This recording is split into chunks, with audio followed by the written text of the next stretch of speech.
नमस्कार साथियों, स्वागत करता हूं मैं आप सभी का आपके अपने चैनल ITI कॉम्पिटिटिव ज्ञान में। मैं हेमराज पटेल आपके लिए एक नया वीडियो लेकर आया हूं। दोस्तों, हमारी Madhya Pradesh ITI training officer भर्ती परीक्षा के लिए प्रीवियस ईयर क्वेश्चन पेपर की सीरीज चल रही थी। उसी सीरीज का ये अगला वीडियो है। दोस्तों, अगर आपने हमारे चैनल को अभी तक सब्सक्राइब नहीं किया है तो प्लीज़ चैनल को सब्सक्राइब कीजिए, वीडियो को लाइक व शेयर कीजिए और ऐसे ही अपडेट पाने के लिए बेल आइकन को प्रेस कीजिए। तो दोस्तों, चलते हैं आज की वीडियो में। तो दोस्तों, आज का हमारा वीडियो है जो कि हमारा क्वेश्चन पेपर प्रीवियस ईयर से हम लोग बात कर रहे हैं। तो ये जनरल नॉलेज से रिलेटेड क्वेश्चन है जो कि नॉन टेक्निकल के अंतर्गत आता है। तो आइए चलते हैं पहले क्वेश्चन की ओर। तो पहला क्वेश्चन है दोस्तों हमारा, आइए चलते हैं क्वेश्चन की ओर। तो कौन वो प्रसिद्ध व्यक्ति हैं जो लुम्बिनी में पैदा हुआ था और शुद्धोधन तथा माया का पुत्र था। आपको बताना है ऐसे कौन से व्यक्ति हैं जो लुम्बिनी में पैदा हुए, शुद्धोधन उनके पिता तथा माया उनकी माता जी हैं। तो आइए चलते हैं ऑप्शन की ओर। पहला ऑप्शन है अशोक, दूसरा ऑप्शन है गौतम, तीसरा ऑप्शन है बिंबुसार और चौथा ऑप्शन है चाणक्य। तो आइए चलते हैं आंसर की ओर। तो इसका सही आंसर हो जाएगा हमारा गौतम बुद्ध। कौन हो जाएगा इसका सही आंसर हमारा? गौतम बुद्ध। बात करते हैं गौतम बुद्ध की, तो इनको महात्मा बुद्ध के नाम से भी जाना जाता है। किसके नाम से जाना जाता है? इनको महात्मा बुद्ध के नाम से भी जाना जाता है। अब बात करते हैं कि इनका जन्म कब हुआ था महात्मा बुद्ध जी का। तो इनका जन्म 1563 ईसा पूर्व में हुआ था। कहाँ हुआ था मित्रों? 1563 ईसा पूर्व में हुआ था। अब बात करते हैं कि इनका जन्म किस स्थान पर हुआ था। तो इनका जन्म लुम्बिनी में। कहाँ पे? लुम्बिनी में, जो कि कपिलधारा। कहाँ पे? कपिलधारा में हुआ था, जो कि अब कहाँ स्थित है? अब ये नेपाल में स्थित है। इनका जन्म नेपाल में हुआ था। उस टाइम पे भारत का जो दूसरा नाम था वो क्या था? उस टाइम पे भारत को जम्बू द्वीप के नाम से जाना जाता था। किस नाम से जाना जाता था इसको? जम्बू द्वीप के नाम से जाना जाता था भारत को। अब बात करते हैं कि जो हमारे गौतम बुद्ध हैं, इनका जन्म किस वंश में हुआ था। तो इनका जन्म शाक्य वंश में हुआ था। किस वंश में हुआ था? शाक्य वंश में हुआ था, जो कि कहाँ स्थित है? जो कि रोहिणी नदी के किनारे स्थित है। किस नदी के किनारे स्थित है ये? रोहिणी नदी के किनारे स्थित है। अब बात करते हैं इनकी माता का क्या नाम था। तो इनकी माता का नाम था माया देवी। अब बात करते हैं इनके पिताजी का नाम क्या था। तो इनके पिताजी का नाम था शुद्धोधन। क्या था? शुद्धोधन। तो अब चलते हैं मित्रों अगले क्वेश्चन की ओर। तो अगला क्वेश्चन है हमारा, पश्चिम केंद्रीय रेलवे जोन का मुख्यालय कहाँ स्थित है। आपको बताना है जो वेस्टर्न सेंट्रल रेलवे का जोन है, इसका जो कार्यालय है वो कहाँ स्थित है। आइए चलते हैं ऑप्शन की ओर। पहला ऑप्शन है जबलपुर, दूसरा ऑप्शन है भोपाल, तीसरा ऑप्शन है ग्वालियर और चौथा ऑप्शन है उज्जैन। तो हम बात कर रहे थे किसकी? पश्चिम केंद्रीय रेलवे जोन की। तो इसका सही आंसर हो जाएगा हमारा जबलपुर। कहाँ स्थित है? जबलपुर। अब बात करते हैं कि इसमें कौन कौन से मंडल शामिल हैं। तो इसमें जबलपुर कौन सा है मित्रों? इसमें जबलपुर, भोपाल और इसके साथ साथ कोटा मंडल शामिल है। कौन शामिल है इसके साथ साथ? इसमें कोटा मंडल शामिल है। इन सभी को मिलाकर जो हमारा पश्चिम केंद्रीय रेलवे जोन का मुख्यालय है वो जबलपुर में स्थित है। अब चलते हैं अगले क्वेश्चन की ओर। अगला क्वेश्चन है हमारा,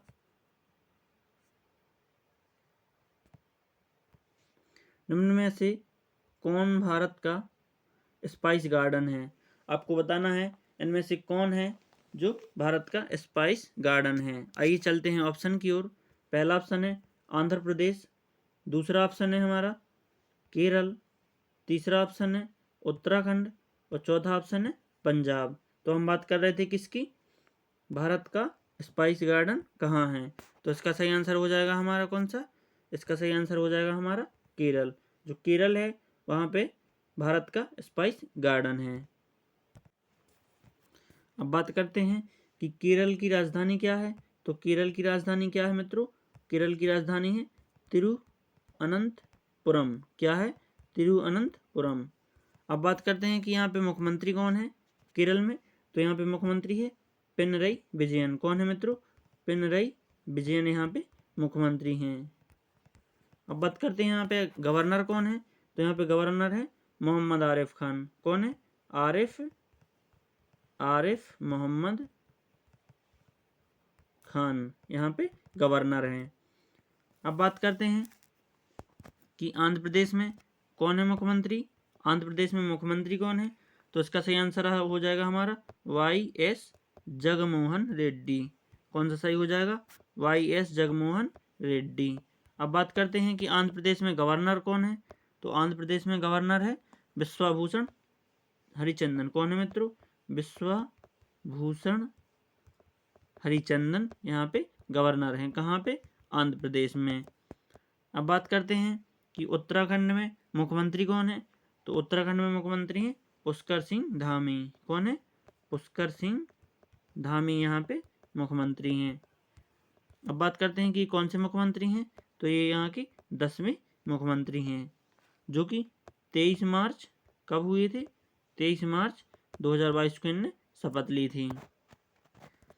अब बात करते हैं कि उत्तराखंड की राजधानी क्या है। तो उत्तराखंड की राजधानी है देहरादून। क्या है मित्रों? देहरादून उत्तराखंड की राजधानी है। यहाँ पे गवर्नर कौन है। तो यहाँ पे governor lieutenant general Gurmeet Singh यहाँ पे गवर्नर है। कौन है? गुरमीत सिंह यहाँ पे गवर्नर हैं, जिन्होंने 2021 में यहाँ पे कार्यभार संभाला था। अब बात करते हैं किसकी? पंजाब में मुख्यमंत्री कौन है। तो इसका सही आंसर हो जाएगा हमारा भगवंत मान। कौन है मित्रों? भगवंत मान यहाँ पे मुख्यमंत्री हैं। किस पार्टी हैं? तो ये आप पार्टी से मुख्यमंत्री हैं। और ये किस विधानसभा से चुनाव जीते थे। तो ये धुरी विधानसभा से चुनाव जीते थे। अब बात करते हैं कि यहाँ पे पंजाब में राज्यपाल कौन है। तो पंजाब में राज्यपाल है बनवारी लाल पुरोहित। कौन है मित्रों? बनवारी लाल पुरोहित। बनवारी लाल पुरोहित यहाँ पे मुख्यमंत्री हैं। तो अब चलते हैं मित्रों अगले क्वेश्चन की ओर। तो अगला क्वेश्चन है हमारा देखते हैं क्या पूछा गया है। इनमें से कौन सा खेल मध्य प्रदेश का राजकीय खेल है। आपको बताना है ऐसा कौन सा खेल है जो मध्य प्रदेश का राजकीय खेल है। आइए चलते हैं ऑप्शन की ओर।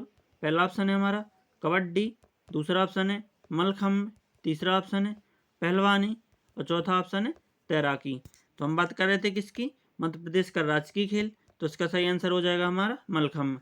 जो हमारा मलखम्ब है ये मध्य प्रदेश का राजकीय खेल है। अब बात करते हैं कि इसको कब घोषित किया गया। तो इसको 10 अप्रैल कब घोषित किया गया? इसको 10 अप्रैल 2013 में घोषित किया गया। दोस्तों बात करें इसमें क्या इसकी विशेषता है। तो ये एक बहुत पुराना ये खेल है। कैसा खेल है ये? एक बहुत पुराना खेल है जिससे आप कम समय में अपने पूरे शरीर की कसरत कर सकते हैं। अब चलते हैं मित्रों अगले क्वेश्चन की ओर। अगला क्वेश्चन है हमारा RH फैक्टर शब्द को हम किसके संबंध में सुनते हैं। मतलब यहाँ पे पूछा गया है RH फैक्टर का संबंध किससे है। तो आइए चलते हैं ऑप्शन की ओर। पहला ऑप्शन है हमारा अंतरिक्ष यात्रा, दूसरा ऑप्शन है रक्त आदान, तीसरा ऑप्शन है हवा का दबाव और चौथा ऑप्शन है रक्तचाप। तो बात करें किसकी? RH फैक्टर की। तो इसका सही आंसर हो जाएगा हमारा ब्लड ट्रांसफ्यूजन, जिसको बोलते हैं रक्त आदान। अब आइए जानते हैं RH फैक्टर के बारे में। तो दोस्तों बात करते हैं RH फैक्टर की। तो ये क्या है? एक प्रकार की प्रोटीन है। क्या है दोस्तों? एक प्रकार की प्रोटीन है जो कि रेड ब्लड सेल्स पर मौजूद रहती है। कहाँ मौजूद रहती है? ये लाल रक्त कणिकाओं पर मौजूद रहती है। कौन दोस्तों? ये प्रोटीन RH फैक्टर वाली। अब बात करते हैं जिनके पास ये प्रोटीन, जिन लाल कोशिकाओं में ये प्रोटीन उपस्थित रहती है उन्हें RH पॉजिटिव कहते हैं, और जिनके में ये अनुपस्थित होती है उन्हें RH नेगेटिव कहते हैं। तो इसका सही आंसर हो जाएगा हमारा रक्त आदान।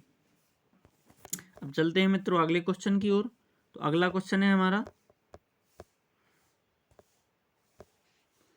किस भारतीय प्रधानमंत्री की मृत्यु ताशकंद में हुई थी। तो आइए चलते हैं ऑप्शन की ओर। पहला ऑप्शन है पी.वी. नरसिम्हा राव, दूसरा ऑप्शन है लाल बहादुर शास्त्री, तीसरा ऑप्शन है जवाहरलाल नेहरू और चौथा ऑप्शन है इंदिरा गांधी। तो हम बात कर रहे थे किसकी, ऐसे प्रधानमंत्री जिनकी ताशकंद में मृत्यु हुई। तो इसका सही आंसर हो जाएगा हमारा लाल बहादुर शास्त्री। अब बात करते हैं कि इनकी मृत्यु कब हुई थी। तो उनकी मृत्यु 11 जनवरी 1996 को इनकी मृत्यु ताशकंद में हुई थी। अब चलते हैं मित्रों अगले क्वेश्चन की ओर। अगला क्वेश्चन है हमारा,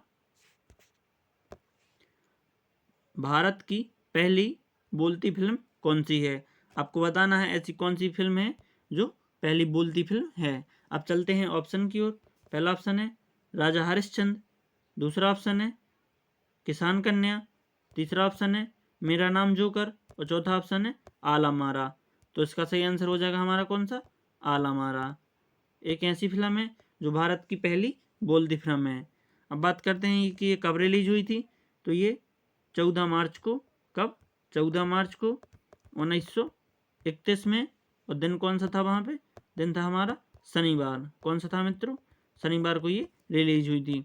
अब बात करते हैं कि ये कहाँ पर रिलीज हुई थी। तो ये मुंबई के, कहाँ हुई थी मित्रों, ये मुंबई के मैजेस्टिक, ये मुंबई की मैजेस्टिक सिनेमा हॉल में रिलीज हुई थी। कौन सी मूवीज, आलम आरा। कौन सी मूवीज मित्रों, आलम आरा रिलीज हुई थी। अब चलते हैं मित्रों अगले क्वेश्चन की ओर। तो अगला क्वेश्चन है मित्रों हमारा, किन दो देशों ने 2016 में किन दो देशों ने इंद्र 2016 नामक संयुक्त सैन्य अभ्यास शुरू किया। तो आइए चलते हैं ऑप्शन की ओर। पहला ऑप्शन है भारत तथा चीन, दूसरा ऑप्शन है पाकिस्तान तथा रूस, तीसरा ऑप्शन है भारत तथा रूस और चौथा ऑप्शन है चीन तथा पाकिस्तान। तो इसका सही आंसर हो जाएगा हमारा भारत और रूस। 2016 में इंद्र 16 जो है नामक सैन्य अभ्यास भारत और रूस के बीच हुआ था। अब चलते हैं अगले क्वेश्चन की ओर। अगला क्वेश्चन है हमारा, ब्रिटिश कानूनी कार्रवाई से बचने के लिए किस राष्ट्रीय कवि ने फ्रेंच शासित प्रदेश पांडुचेरी, जिसको पुदुचेरी बोलते हैं, को पलायन किया। तो आइए जानते हैं ऑप्शन को। पहला ऑप्शन है हमारा हरिवंश राय बच्चन, दूसरा ऑप्शन है सुब्रमण्यम भारती, तीसरा ऑप्शन है रविंद्रनाथ टैगोर और चौथा ऑप्शन है काजी नजरुल इस्लाम। तो इसका सही आंसर हो जाएगा हमारा कौन सा, सुब्रमण्यम भारती। अब बात करते हैं कि सुब्रमण्यम भारती कौन थे। तो ये कौन थे मित्रों, ये तमिल कवि थे। ये कौन थे, ये तमिल कवि थे। और इनको किस नाम से जाना जाता है। तो इनको महाकवि, इनको किस नाम से जाना जाता है, इनको महाकवि भारतेयार के नाम से जाना जाता है। भारतेयार के नाम से इनको जाना जाता है। तो मित्रों अब चलते हैं अगले क्वेश्चन की ओर। तो अगला क्वेश्चन है हमारा, नर्मदा बचाओ आंदोलन में प्रत्यक्ष रूप से संलग्न सक्रियतावादी का नाम बताएं। आपको बताना है जो नर्मदा बचाओ आंदोलन है उसमें प्रत्यक्ष रूप से कौन सक्रियवादी रहा। तो अब चलते हैं मित्रों ऑप्शन की ओर। पहला ऑप्शन है हमारा संगठा कुमारी, दूसरा ऑप्शन है वंदना शिव, तीसरा ऑप्शन है मेधा पाटकर और चौथा ऑप्शन है अंधुति राय। तो इसका सही आंसर हो जाएगा हमारा कौन सा, नर्मदा बचाओ आंदोलन के लिए सक्रियताकारी तो ये थी मेधा पाटकर। अब चलते हैं मित्रों अगले क्वेश्चन की ओर।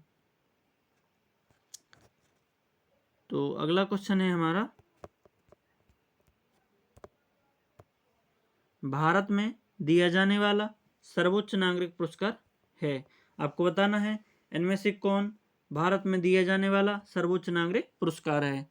तो आइए चलते हैं ऑप्शन की ओर। पहला ऑप्शन है हमारा भारत रत्न, दूसरा ऑप्शन है पद्म भूषण, तीसरा ऑप्शन है पद्म विभूषण और चौथा ऑप्शन है राजपथ पुरस्कार। तो बात कर रहे थे किसकी, भारत का सर्वोच्च नागरिक पुरस्कार।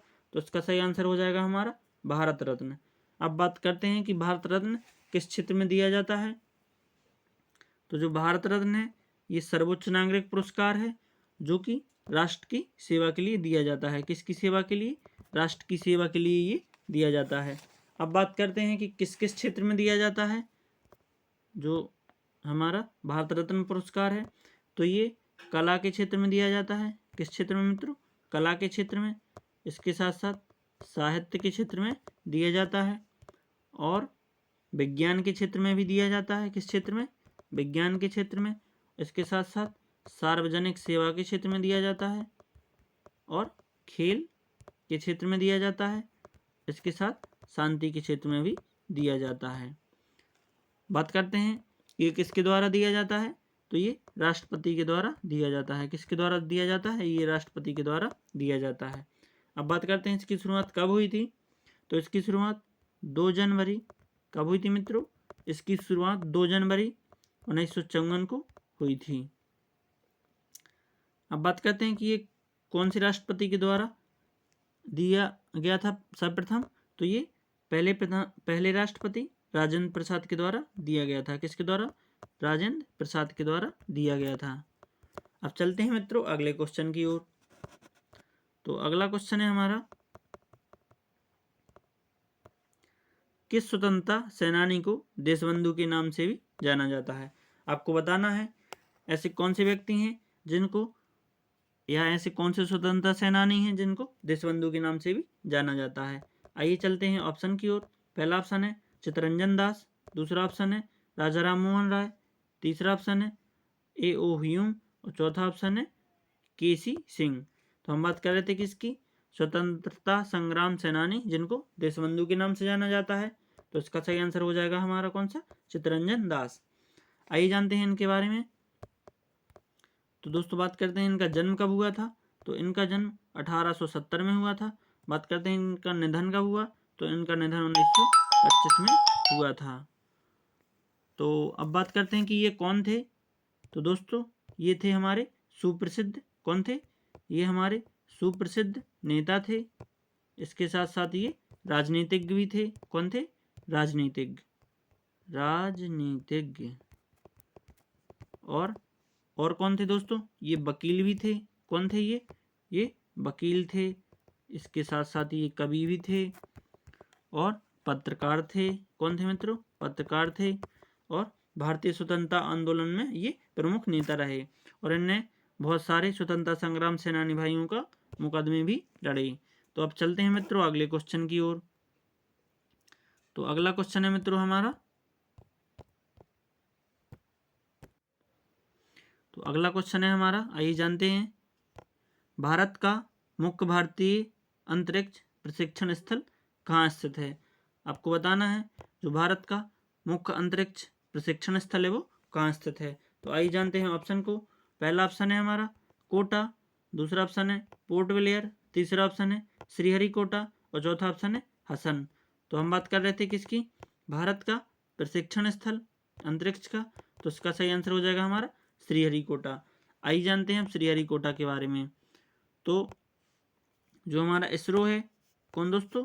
ISRO, Indian space research organisation, जो इसका प्रशिक्षण स्थल है, कौन है? प्रशिक्षण स्थल है। तो ये कहाँ है? ये हमारा सतीश धवन अंतरिक्ष केंद्र। इसको क्या बोलते हैं हम? इसको बोलते हैं सतीश धवन अंतरिक्ष केंद्र। ठीक है, जो कि कहाँ स्थित है? ये हमारा स्थित है आंध्र प्रदेश के तिरुपति जिले में। कहाँ पे है ये? आंध्र प्रदेश के तिरुपति जिले में स्थित है। कहाँ स्थित है ये? आंध्र प्रदेश के तिरुपति जिले में स्थित है। अब बात करें ये तिरुपति जिले में कहाँ स्थित है। तो ये तिरुपति जिले में श्रीहरिकोटा में स्थित है। कहाँ स्थित है ये? श्रीहरिकोटा में ये स्थित है। अब बात करते हैं कि श्रीहरिकोटा को और किस नाम से जाना जाता है। तो श्रीहरिकोटा को श्रीहरिकोटा रेंज या श्रीहरिकोटा लॉन्चिंग रेंज के नाम से भी जाना जाता है। तो मित्रों अब चलते हैं अगले क्वेश्चन की ओर। अगला क्वेश्चन है हमारा, रिजर्व बैंक ऑफ इंडिया के वर्तमान राज्यपाल कौन है। तो दोस्तों ये क्वेश्चन 2016 में पूछा गया था। तो उस समय पे जो गवर्नर थे या राज्यपाल थे किसके दोस्तों? बैंक के। तो वो कौन थे? उर्जित आर पटेल। कौन थे दोस्तों? उर्जित आर पटेल। अब बात करते हैं कि अभी करंट में कौन है। तो अभी जो हमारे रिजर्व बैंक ऑफ इंडिया के गवर्नर हैं वो हैं शक्तिकांत दास। कौन है दोस्तों? शक्तिकांत दास, जो कि क्या है, रिजर्व बैंक ऑफ इंडिया के गवर्नर हैं। अब बात करते हैं कि इन्होंने कब पदभार ग्रहण किया।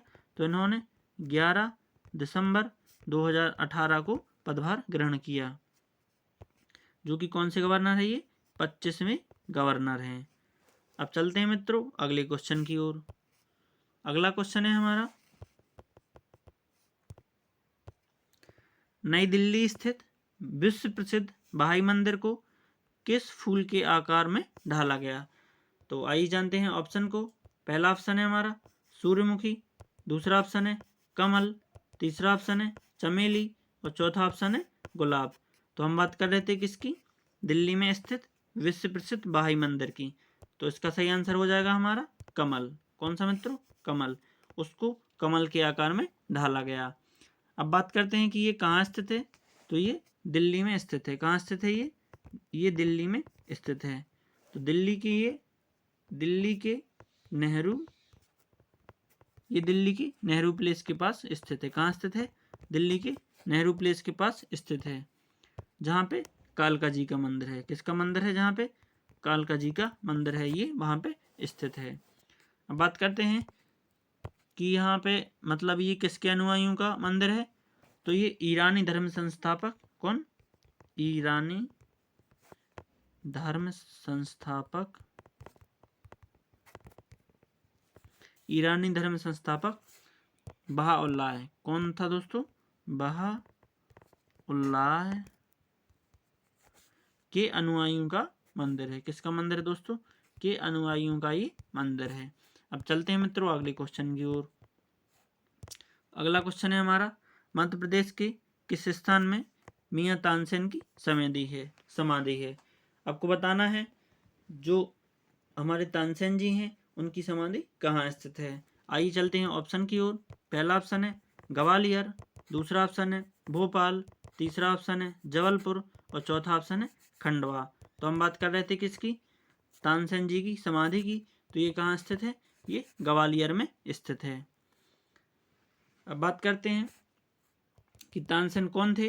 तो तानसेन एक कौन थे दोस्तों? जो अकबर थे, अकबर उनके 9 रत्नों में से एक थे। कौन थे दोस्तों? 9 रत्नों में से ये एक थे, जो कि क्या थे दोस्तों? ये बहुत अच्छे गायक थे। अब बात करते हैं तानसेन जी के बारे में। तो दोस्तों इनका जो मकबरा है ये कहाँ स्थित है? तो इनका मकबरा इनके गुरु, तानसेन के गुरु कौन दोस्तों? मोहम्मद गौस। ये मोहम्मद गौस के पास इनका मकबरा बना हुआ है। अब बात करते हैं कि जो तानसेन का स्मारक है वो किस शैली का विशिष्ट उदाहरण है। तो जो तानसेन का स्मारक है वो मुगल शैली का विशिष्ट उदाहरण है। किसका दोस्तों? मुगल शैली का विशिष्ट उदाहरण है। अब बात करते हैं कि ये किसने बनवाया था। तो ये अकबर ने बनवाया था। किसने बनवाया था दोस्तों? ये अकबर ने बनवाया था। कब बनवाया था? तो ये 1586 में तानसेन का मकबरा बनवाया गया था। अब बात करते हैं कि जो नवंबर दिसंबर आता है तो यहाँ पे तानसेन समारोह मनाया जाता है। कहाँ पे? ग्वालियर में। कब मनाया जाता है? तो ये नवंबर और दिसंबर में मनाया जाता है। अब चलते हैं मित्रों अगले क्वेश्चन की ओर। तो अगला क्वेश्चन है हमारा, निम्न में से कौन सा राज्यकालीन की बुनाई के लिए प्रसिद्ध है? तो आपको बताना है ऐसा कौन सा राज्य है जो कारपोरेट बुनाई के लिए प्रसिद्ध है। तो आइए चलते हैं ऑप्शन की ओर। पहला ऑप्शन है जम्मू कश्मीर, दूसरा ऑप्शन है सिक्किम, तीसरा ऑप्शन है मिजोरम और चौथा ऑप्शन है उड़ीसा।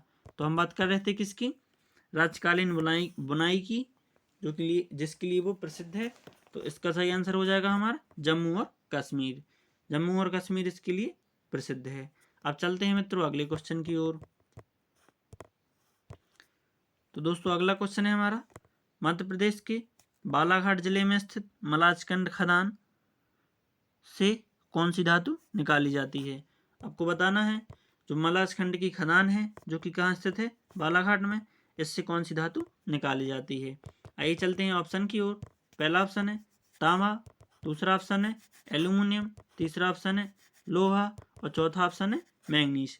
तो हम बात कर रहे थे किसकी, मलाजखंड खदान से निकाली जाने वाली धातु की। तो इसका सही आंसर हो जाएगा हमारा कौन सा, तांबा इसका सही आंसर हो जाएगा।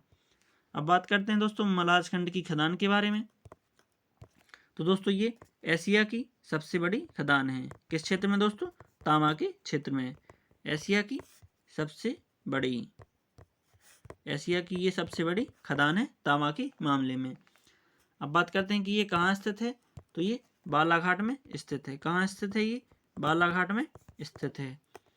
ये बालाघाट के उत्तर पूर्व, कहाँ पे स्थित है ये, उत्तर पूर्व मलाजखंड शहर में स्थित है, जो कि 576 MRL की ऊंचाई पर है। तो मित्रों अब चलते हैं अगले क्वेश्चन की ओर। अगला क्वेश्चन है हमारा, चंडीगढ़ की रूपरेखा किसने तैयार की। दोस्तों आपको बताना है जो चंडीगढ़ का नक्शा है या उसकी जो रूपरेखा है वो किसने तैयार की। आइए जानते हैं ऑप्शन को। पहला ऑप्शन है एडवर्ड लुटियन, दूसरा ऑप्शन है रेन, तीसरा ऑप्शन है ली कार्बूजिए और चौथा ऑप्शन है माइकल एंजोले। तो हम बात कर रहे थे किसकी, चंडीगढ़ की रूपरेखा किसने तैयार की। तो इसका सही आंसर हो जाएगा हमारा ली कार्बूजिए। तो अब बात करते हैं कि दोस्तों जो चंडीगढ़ का मैप है ये किसके द्वारा बना गया। तो ये स्विस वास्तुकार, किसके द्वारा, ये स्विस वास्तुकार व नगर नियोजक, कौन दोस्तों, नगर नियोजक, स्विस वास्तुकार व नगर नियोजक ली कार्बूजिए के द्वारा कब बनाया गया था। तो ये 1950 में बनाया गया था। अब चलते हैं मित्रों अगले क्वेश्चन की ओर। अगला क्वेश्चन है हमारा, निंदनीय भोपाल गैस त्रासदी के लिए कौन सी कंपनी जिम्मेदार थी। आपको बताना है जो भोपाल में गैस त्रासदी हुई थी उसके लिए कौन सी कंपनी जिम्मेदार थी। तो आइए चलते हैं ऑप्शन की ओर। पहला ऑप्शन है यूनियन कार्बाइड, दूसरा ऑप्शन है हिंदुस्तान यूनिलीवर, तीसरा ऑप्शन है प्रोक्टर एंड गैम्बल और चौथा ऑप्शन है ब्रुंड ब्रांड। तो इसका सही आंसर हो जाएगा हमारा यूनियन कार्बाइड। तो अब बात करते हैं दोस्तों कि जो हमारी ये भोपाल गैस त्रासदी हुई थी ये कब हुई थी। तो ये 3 दिसंबर कब हुई थी, ये 3 दिसंबर 1984 में हुई थी। कब हुई थी दोस्तों, 1984 में हुई थी। तो बात करते हैं कि इसके लिए कौन सी कंपनी जिम्मेदार थी। तो इसके लिए यूनियन कार्बाइड कंपनी जिम्मेदार थी। अब बात करते हैं कि यहाँ पे किस गैस का रिसाव हुआ था जिसकी वजह से ये त्रासदी आई थी। तो यहाँ पे मिथाइल आइसोसाइनेट, किसकी वजह से, मिथाइल आइसोसाइनेट की वजह से इस गैस का, जहरीली गैस का रिसाव हुआ था जिसकी वजह से ये भोपाल गैस त्रासदी हुई थी। बात करते हैं ये कैसी कंपनी थी। तो ये कीटनाशक बनाने वाली कंपनी थी। कौन सी थी दोस्तों, कीटनाशक बनाने वाली ये कंपनी थी। अब चलते हैं मित्रों अगले क्वेश्चन की ओर। अगला क्वेश्चन है हमारा, 1976 के 42वें संशोधन की प्रस्तावना में कौन से दो शब्द जोड़े गए। तो आइए जानते हैं ऑप्शन को। तो पहला ऑप्शन है हमारा समाजवादी और धर्मनिरपेक्ष, दूसरा ऑप्शन है शिक्षा का अधिकार और सूचना का अधिकार, तीसरा ऑप्शन है अर्थव्यवस्था और सापेक्ष और चौथा ऑप्शन है श्रम और कानून। तो बात कर रहे थे किसकी, 1976 के 42वें संशोधन की। तो इसका सही आंसर हो जाएगा हमारा समाजवादी और धर्मनिरपेक्ष। तो बात करते हैं 1976 के 42वें संशोधन, संविधान संशोधन में 3 शब्द जोड़े गए थे जिनमें से समाजवादी और धर्मनिरपेक्ष शब्द को जोड़ा गया था। तो अब चलते हैं मित्रों अगले क्वेश्चन की ओर। अगला क्वेश्चन है हमारा, मध्य प्रदेश का सबसे बड़ा राष्ट्रीय उद्यान कौन सा है। आपको बताना है कौन सा सबसे बड़ा राष्ट्रीय उद्यान है। तो आइए चलते हैं ऑप्शन की ओर। पहला ऑप्शन है बांधवगढ़ राष्ट्रीय उद्यान, दूसरा ऑप्शन है कान्हा किसली राष्ट्रीय उद्यान, तीसरा ऑप्शन है पन्ना राष्ट्रीय उद्यान और चौथा ऑप्शन है सतपुड़ा राष्ट्रीय उद्यान। तो हम बात कर रहे थे किसकी, कान्हा नेशनल पार्क की। तो ये दोस्तों सबसे बड़ा राष्ट्रीय उद्यान है। बात करते हैं कान्हा किसली राष्ट्रीय उद्यान कहाँ स्थित है। तो दोस्तों ये मंडला में स्थित है। कहाँ स्थित है, ये मंडला में स्थित है। अब बात करते हैं कि ये कितने वर्ग किलोमीटर में फैला हुआ है। तो ये 940 वर्ग किलोमीटर में फैला हुआ है। बात करते हैं यहाँ पे कौन कौन से वन्य जीव पाए जाते हैं। तो यहाँ पे बाघ, तेंदुआ, चीतल, सांभर, गौर, कृष्णमृग और बायसन बारहसिंगा यहाँ पे पाए जाते हैं। अब बात करते हैं बांधवगढ़ राष्ट्रीय उद्यान की कि ये कहाँ स्थित है। तो जो बांधवगढ़ राष्ट्रीय उद्यान है दोस्तों, ये कहाँ स्थित है, ये हमारा शहडोल में स्थित है। कहाँ स्थित है, ये शहडोल में स्थित है। अब बात करते हैं कि ये कितने वर्ग किलोमीटर में फैला हुआ है। तो ये 437 वर्ग किलोमीटर में फैला हुआ है। बात करते हैं कि यहाँ पे कौन कौन से वन्य जीव पाए जाते हैं। तो यहाँ पे बाघ, तेंदुआ, चीतल, इसके साथ साथ सफेद शेर यहाँ पे पाए जाते हैं। अब बात करेंगे पन्ना टाइगर रिजर्व के बारे में। तो जो पन्ना टाइगर रिजर्व है ये कहाँ स्थित है, ये पन्ना और छतरपुर में स्थित है। कहाँ स्थित है, ये पन्ना और छतरपुर में स्थित है। बात करते हैं कि कितने वर्ग किलोमीटर में फैला हुआ है। तो ये 543 वर्ग किलोमीटर में फैला हुआ है। बात करते हैं यहाँ पे कौन कौन से जीव जंतु पाए जाते हैं। तो यहाँ पे बाघ, तेंदुआ, चीतल, सांभर, चिंकारा और भालू पाए जाते हैं। दोस्तों इसमें से कौन सी नदी होकर निकलती है। तो इसमें से कैन नदी होकर निकलती है। अब बात करते हैं कि जो सतपुड़ा राष्ट्रीय उद्यान कहाँ स्थित है। तो ये सतपुड़ा राष्ट्रीय उद्यान कहाँ स्थित है। तो ये होशंगाबाद में स्थित है। कहाँ स्थित है दोस्तों, ये होशंगाबाद में स्थित है। अब बात करते हैं कि ये कितने वर्ग किलोमीटर में फैला हुआ है। तो ये 525 वर्ग किलोमीटर में फैला हुआ है। और यहाँ पे कौन कौन से वन्य जीव पाए जाते हैं। तो यहाँ पे बाघ, तेंदुआ, चीतल, गौर, सांभर, भालू, मुंजक और हिरण आदि यहाँ पे जीव जंतु पाए जाते हैं। तो अब चलते हैं मित्रों अगले क्वेश्चन की ओर। अगला क्वेश्चन है हमारा, मध्य प्रदेश में किस अवसर पर बामुलिया गीत गाए जाते हैं। तो आइए जानते हैं ऑप्शन को। पहला ऑप्शन है बसंत पंचमी, दूसरा ऑप्शन है शिवरात्रि, तीसरा ऑप्शन है मकर संक्रांति, चौथा ऑप्शन है उपरोक्त सभी। तो इसका सही आंसर हो जाएगा उपरोक्त सभी। दोस्तों बसंत पंचमी, शिवरात्रि और मकर संक्रांति पर बामुलिया गीत गाए जाते हैं। कहाँ पे दोस्तों, मध्य प्रदेश में। अब चलते हैं दोस्तों अगले क्वेश्चन की ओर। तो अगला क्वेश्चन है हमारा, निम्न में से किस केंद्रीय मंत्रालय ने प्रधानमंत्री ग्राम सड़क योजना का आरंभ किया। तो आइए जानते हैं ऑप्शन को। तो इसका पहला ऑप्शन है ग्रामीण विकास मंत्रालय, दूसरा ऑप्शन है महिला एवं बाल विकास मंत्रालय, तीसरा ऑप्शन है आवास तथा शहरी गरीबी उन्मूलन मंत्रालय और चौथा ऑप्शन है स्वास्थ्य और समाज कल्याण मंत्रालय। तो इसका सही आंसर हो जाएगा हमारा ग्रामीण विकास मंत्रालय के द्वारा ग्राम सड़क योजना का आरंभ किया गया था। दोस्तों इसका उद्देश्य क्या था, इसका उद्देश्य 12मासी सड़कों के साथ जो ग्राम की सड़कें हैं उनको जोड़ना था ताकि आवागमन नियमित रूप से चलता रहे। अब चलते हैं मित्रों अगले और लास्ट क्वेश्चन की ओर। तो क्वेश्चन है 2010 में भारत में आयोजित राष्ट्रमंडल खेलों का आधिकारिक शुभंकर प्रतीक क्या था।